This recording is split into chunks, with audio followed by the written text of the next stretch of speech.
Cadastramento ambiental rural. Prazo para o produtor se cadastrar termina em maio e atender a exigência traz diversos benefícios para a propriedade rural e também para o meio ambiente.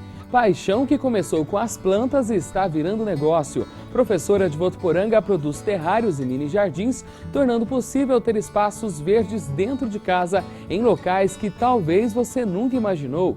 Irrigação pode ser a saída para driblar a crise hídrica na agropecuária. Ideia foi defendida pelo governo em recente encontro que debateu o tema. E já na receita da semana, a dica é deliciosa e vai dar ao arroz um gostinho especial. Estamos falando do arroz cremoso. Ficou curioso para aprender? Continue com a gente aqui no Notícias do Campo.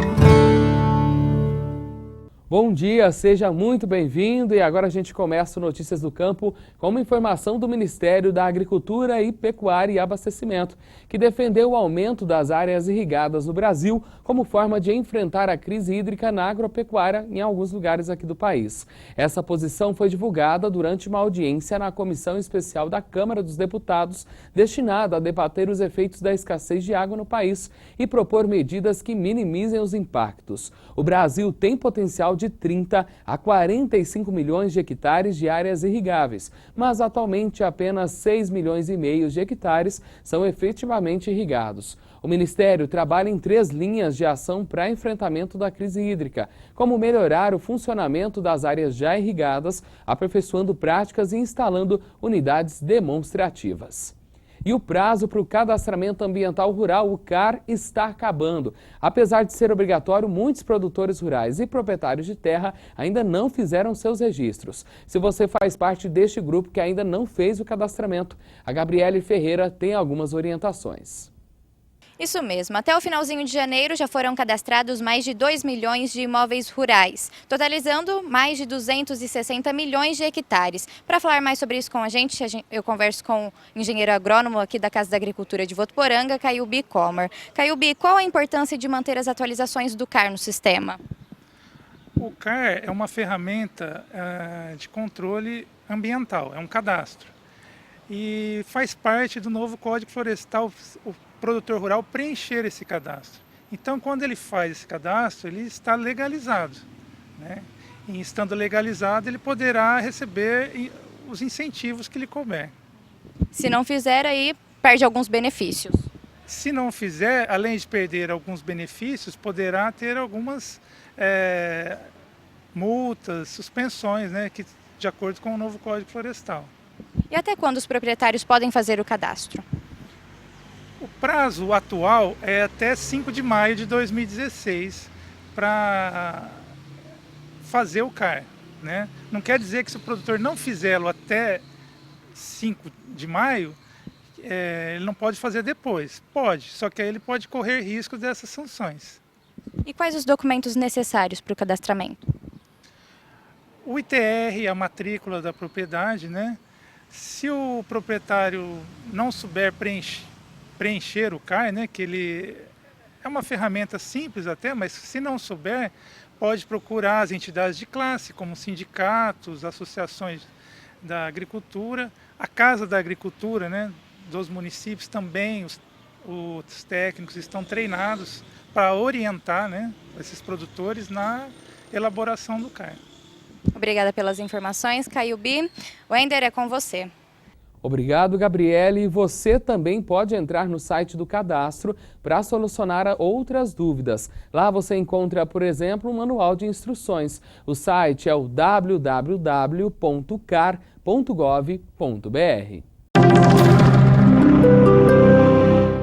Vocês estão vendo, ela é conhecida como sorvetão.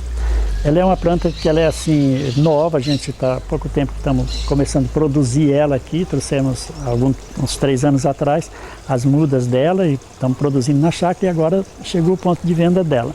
Então essa planta aqui pode ser plantada assim em lugar que tem um bom espaço, porque ela é tipo uma bananeira. Aqui nós cortamos, aqui você está vendo o lugar onde ela foi cortada, né? Ela vem, a folhagem dela, ela fica mais ou menos 1,80 m, 2 metros de folhagem, e essas flores saem tudo embaixo, né? E ela produz quase que o ano inteiro, ela dá esses cachos, né?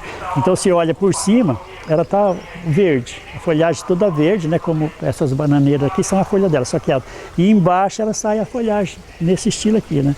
E ela pode ser usada também para arranjo, pode ser cortada, né? No Ceasa encontra ela, as dúzias dela, a gente já tem vendido para lá também, mandado só as flores, né?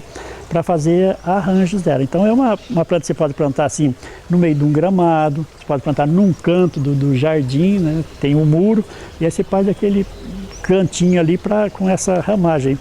Quem quer também pode fazer tipo uma cerca viva dela, beirando ou rebatendo o muro, né? Na beira do muro é colocada ela também. Isso é uma planta nova, muito bonita, durável. Ela é uma planta que muita gente ainda não conhece ela, né? Nós estamos trazendo ela para cá. Como eu já disse, ela parece uma cera assim, né? Você pode usar ela para arranjos também. E o cuidado dela, se tiver um ambiente meia sombra, que outras plantas floridas não saem, ela sai bem também, né? E pode ser plantada também em pleno sol. E a aguação tem que ser regular, né? Todo dia molhar ela e sempre trabalhando com a adubação própria para ela, adubação de todas as plantas, né? Às vezes as plantas não saem bem porque as pessoas levam, mas não faz a adubação certa, né? Por exemplo, vem aqui está bonita, mas lá em casa não está. Por quê? Porque os cuidados que a gente indica, as pessoas não praticam ele lá em casa, né? Então, se trabalhou com a adubação certa, qualquer planta ela vai sair bonita. Adubação e água é o principal das plantas. E ainda falando de plantas, agora você vai conhecer a história de uma jornalista e professora que aos poucos está mudando a rotina. Ela sempre gostou da natureza e foi observando as plantas que encontrou a oportunidade de fazer a diferença.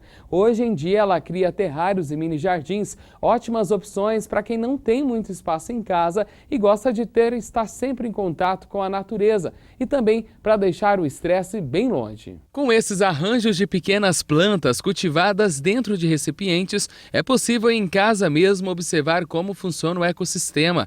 É que ali dentro as plantas fazem, por exemplo, trocas gasosas de fotossíntese de água, isso naturalmente. No interior de São Paulo, esse processo chamou a atenção da professora Thelma, que passou há alguns anos a trabalhar na criação desses mini jardins.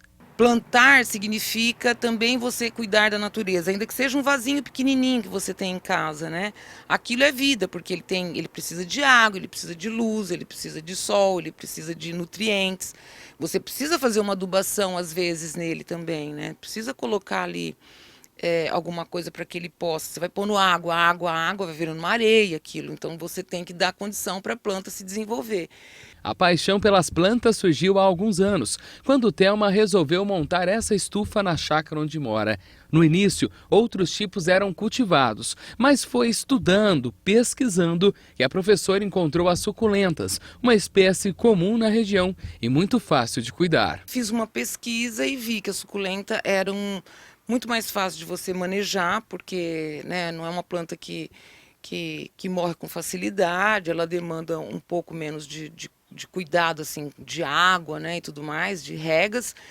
E aí eu falei, não, eu vou deixar de cultivar outros tipos de planta e vou me especializar só em suculenta. Para montar os mini jardins é preciso primeiro entender cada planta, o local onde será colocada e em qual ambiente viverá. Esse conhecimento ele é importante para eu montar os vasos, porque não é só a beleza estética, a planta tem que ter não só harmonia, mas ela também tem que ter as condições ideais para ela se desenvolver. Então, se você coloca uma planta que não gosta de muito sol, uma planta que não gosta de sol, uma vai entrar em conflito com a outra. Feito o diagnóstico, Thelma, pelo menos 2 vezes por semana, dedica-se integralmente a esse espaço. São nos sábados e nos domingos que cuida de cada uma delas, que monta novos jardins. Mas, claro, todos os dias faz questão de visitar as plantas. É que faz um bem para o corpo e também para a alma. Que é um espaço que eu venho para colocar minha energia em dia, às vezes tem alguma coisa tensa, então eu saio, venho respirar aqui, vem olhar. Então isso também ajuda muito, porque a planta ela gosta de um cuidado diário. E se você abandona, deixa assim, por exemplo, vai viajar, não mexe e tudo mais, você vai ver que quando chegar elas vão estar bem tristinhas. Assim.